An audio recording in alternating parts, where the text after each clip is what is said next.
বিসমিল্লাহির রহমানির রহিম।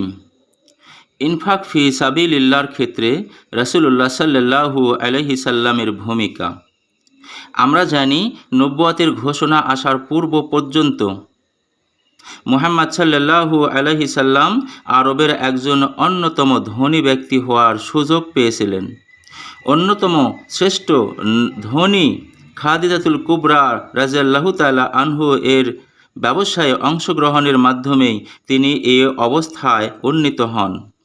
তাছাড়া খাদিজাতুল কুবরা রাদিয়াল্লাহু তাআলা আনহুর সম্পদ ব্যবহারের তার সুযোগ এসেছিল, কিন্তু ইতিহাস সাক্ষী নবুয়তের ঘোষণা আসার পর হতে দুনিয়া থেকে বিদায় নেওয়া মুহূর্ত পর্যন্ত সময়ের মধ্যে তার সম্পদ আর বিন্দু পরিমাণও বৃদ্ধি পায়নি, বরং তিলে তিলে সব আল্লাহর পথে নিঃশেষ হয়ে গেছে।